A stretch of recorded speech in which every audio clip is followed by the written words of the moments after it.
Hi అండి. Welcome to my channel NV Lakshmi Telugu vlogs. అందరూ ఎలా ఉన్నారు? మేమైతే చాలా బాగున్నాము. మీరందరూ కూడా బాగుండాలి అని మనస్ఫూర్తిగా కోరుకుంటున్నాను. ఈ వర్షాకాలం వచ్చినప్పటి నుంచి అనుకుంటా హైదరాబాద్‌లో ఈవినింగ్ అయితే చాలు క్లైమేట్ భలే ఉంటుంది. మేముండే అపార్ట్మెంట్ చుట్టూ కూడా చెట్లు ఉంటాయి. అందువల్ల ఏమో కానీ మంచిగా గాలి ఇంకా చల్లగా ఉంటుంది. బయటకొచ్చినప్పుడల్లా మా కార్‌ని అలా చూసుకుంటూ ఉంటాను. చాలామంది అంటే ఒక ఇద్దరు ముగ్గురు అనుకుంటా కంటిన్యూస్‌గా మెసేజ్‌లు పెడుతున్నారు. అంటే కామెంట్స్ పెడుతున్నారు. మీ హస్బెండ్ ఏం చేస్తారు అక్క అని. నెక్స్ట్ వీడియోలో మా హస్బెండ్ ఏం చేస్తారు ఏంటి అనేది మీతో తప్పకుండా షేర్ చేసుకుంటాను.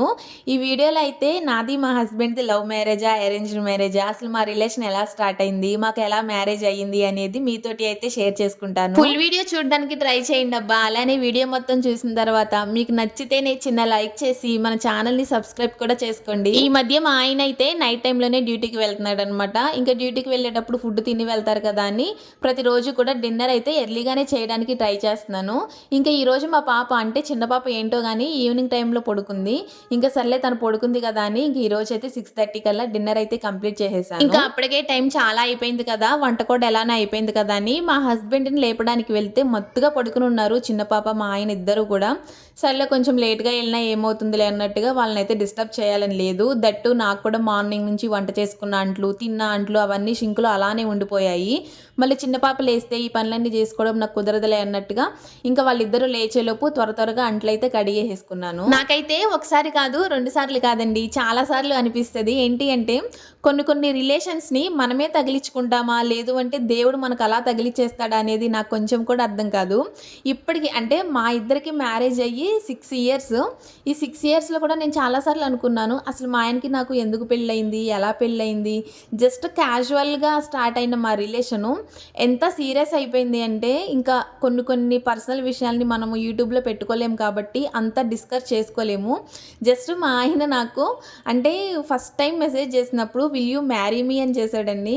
నేను అనుకున్నాను ఎవడ్రా బాబు ఈ పిచ్చోడు first starting will you marry me అంటాడేంటి అనుకుని అలా జస్ట్ మా ఫ్రెండ్‌షిప్ అయితే 9 మంత్స్ అయితే కంటిన్యూ అయింది. 9 మంత్స్‌లో అంటే నేను తన క్యారెక్టర్‌ని ఇంకా అదంతా అర్థం చేసుకున్నాక ఓకే చెప్పా. ఓకే చెప్పిన తర్వాత కూడా మ్యారేజ్‌కి కాదు జస్ట్ ఏదో అలా మాట్లాడుకోవడానికి అంతే. ఇంకా నేను ఎందుకు మరి అలాగా కంటిన్యూ అయిపోయానో, ఎందుకు అలా అయిపోయిందో కానీ ఇంకా అనిపిస్తది అప్పుడప్పుడు. అంటే ఒకసారి నా పాస్ట్‌కి వెళ్ళి నా లైఫ్‌ని నేను ఇమాజిన్ చేసుకుంటే ఇలా చేద్దాం అనుకున్నాను కదా, మరి ఇలా ఎందుకు చేశాను? అలా చేయకుండా ఉంటే బాగుండేదేమో అనిపిస్తది. మళ్ళీ ఇంకోసారి ఇంకా డెస్టినీ మా ఇద్దరికి ఇలా మ్యారేజ్ అవ్వాలి. ఇంకోటి మా ఇద్దరికి క్యూట్ బేబీస్ పుట్టాలి అని ఉందేమో. ఇంక దాన్ని ఇంక ఎవరు ఏమీ చేయలేం కదా అనిపిస్తది. ఈ వీడియో చూసిన తర్వాత నా క్యారెక్టర్ అయితే అస్సలు బ్యాడ్‌గా అనుకోమాకండి. అర్థం చేసుకునే వాళ్ళు కూడా ఉంటారు అన్న నమ్మకంతోటే నా లవ్ స్టోరీని అంటే మా హస్బెండ్‌ది, నాది, నా పాస్ట్ లైఫ్ గురించి నేను మీతోటి అయితే షేర్ చేసుకుంటున్నాను.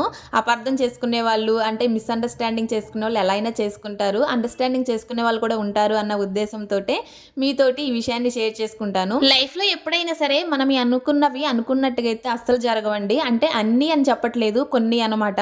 మామూలుగా నేనేదో అంటే మా హస్బెండ్ తన లవ్‌ని చూసి గాని, తన క్యారెక్టర్‌ని చూసి గాని ఇలాంటి అబ్బాయి అంటే ఇలాంటి క్యారెక్టరు ఇంతలా లవ్ చేసే అబ్బాయి మన లైఫ్‌లోకొస్తే బానే ఉంటది అనుకున్నాను గానీ, ఫ్యామిలీ పరంగా ఆలోచించి అయితే ఇంకా క్యాస్ట్‌లు వేరు అదంతా వేరు కదా. సో, కొంచెం దూరంగా ఉండడానికి ట్రై చేశాను. కానీ మా హస్బెండ్ చూపించిన లవ్‌కో ఏమో గానీ ఇంక నేను తనతోటి అలాగా లైఫ్ అనేది కంటిన్యూ చేయడము, అది మ్యారేజ్ వరకు రావడము, ఇంక ఇదంతా అలాగా అంటే ఫ్యాక్షన్ ఆఫ్ సెకండ్స్‌లో ఏదో అంటారు చూడండి. ఇంకా అలాగా అయిపోయిందనమాట. బయట జరిగే కొన్ని సిట్యుయేషన్స్ చూసినప్పుడు మా ఆయన చాలా బెటర్ అనిపిస్తది నాకు. అంటే క్యారెక్టర్ పరంగా గానీ, తను సంపాదించే దాంట్లో మమ్మల్ని అంటే నన్నే గానీ, పిల్లల్ని గానీ చాలా బాగా చూసుకుంటాడు. కానీ ఏంటి అంటే నాకు పెళ్లి కాకముందు ఫినాన్షియల్ ప్రాబ్లమ్స్ అనేదివి జీరో నాలెడ్జ్ అండి. అంటే ఆహ్, మరీ బాగా హయ్యర్‌గా బతికేసాను నేను. చాలా హై క్లాస్ ఫ్యామిలీ అనేదైతే చెప్పను గానీ, ఫినాన్షియల్ ప్రాబ్లమ్స్ అనేవి మా ఇంట్లో ఉన్నాయేమో నాకు తెలీదు. కానీ నా వరకు వచ్చేయి కాదు అనమాట. నాకేమన్నా కావాల్సొచ్చినా అంటే నా స్టడీ పరంగా మనీయే గానీ, నాకు తినటానికి మనీయే గానీ, నాకు గావాల్సినవి మా పేరెంట్స్ నాకిచ్చేవాళ్ళు కాబట్టి, నాకు ఈ మనీ ప్రాబ్లమ్స్ ఇవన్నీ ఏమీ తెలీదు. ఆఫ్టర్ మ్యారేజ్ మా హస్బెండ్ నుంచి కావాల్సిన లవ్వు నాకే గానీ, మా పిల్లలకే గానీ అదంతా ఉన్నా నేను మా హస్బెండు ఇప్పటికి మాకు మ్యారేజ్ అయ్యి 6 ఇయర్స్ అండి. 6 ఇయర్స్ నుంచి కూడా ఫినాన్షియల్‌గా మేము స్ట్రగుల్స్ అవుతూనే ఉన్నాము. ఎందుకు అంటే మా హస్బెండ్ తీసుకునే సిల్లీ డెసిషన్స్ వల్ల ఇంకా అలాగా మేము ఫినాన్షియల్ ప్రాబ్లమ్స్ అయితే ఫేస్ చేస్తూనే ఉన్నాము. ఇంకా ఫేస్ చేస్తూనే ఉన్నాము. మీకు చాలా సార్లు నేను చెప్పాను. అవన్నీ కూడా అంటే మా హస్బెండ్‌కి నేను సపోర్టివ్‌గా ఉండాలి. నా పిల్లల లైఫ్ బావుండాలి అనేసి నేను యూట్యూబ్‌ననేది స్టార్ట్ చేశాను. బయటికి వెళ్ళి నేను ఒక మంత్లీకొచ్చి ఒక 20,000 సంపాదించాలంటే నేను ఈజీగా సంపాదించగలను నా స్టడీ తోటి.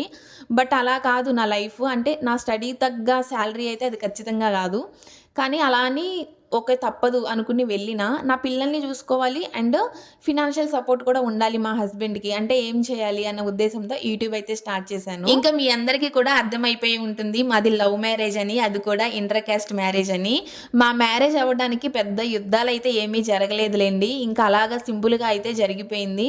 ఇంకా ఒప్పుకోవాల్సిన సిట్యుయేషన్ ఇంట్లో అయితే వచ్చింది. ఇంకా మేము కూడా ఒప్పించాల్సిన సిట్యుయేషన్ అయితే ఇంట్లో వచ్చిందనమాట. ఇంకా అలాగా ఆ సిట్యుయేషన్‌ని బేస్ చేసుకొని ఇంకా మాకైతే మ్యారేజ్ అయిపోయింది. అయితే అప్పుడప్పుడు అనిపిస్తదండి. ఏదో సమంత గారి డైలాగ్ ఉంది గదా! ఇంత దాటుకుని ఇంత దూరం వచ్చేసాను నేను అనేసి నాకు గూడా అప్పుడప్పుడు గాదులెండి రోజు అనిపిస్తది.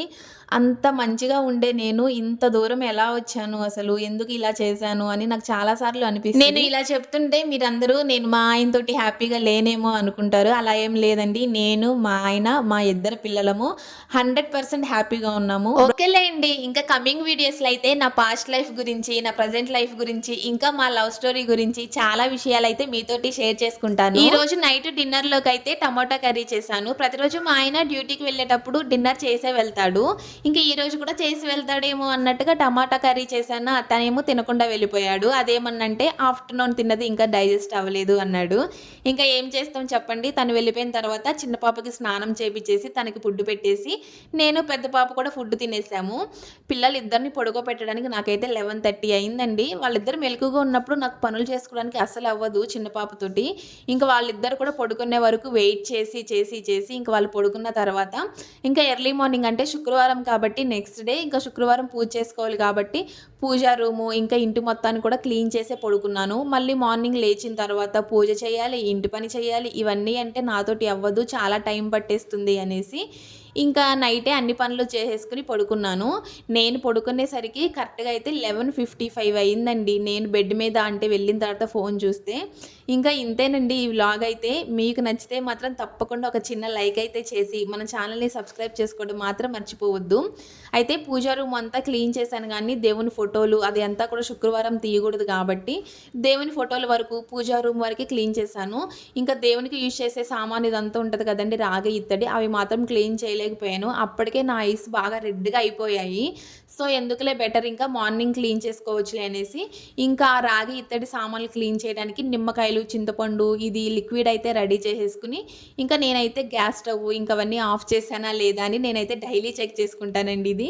ఇంకా అదంతా చెక్ చేసేసుకొని ఇంకా నేను కూడా పడుకొని పోయాను. ఓకే అండి. వ్లాగ్ అయితే ఇంతే. Bye bye.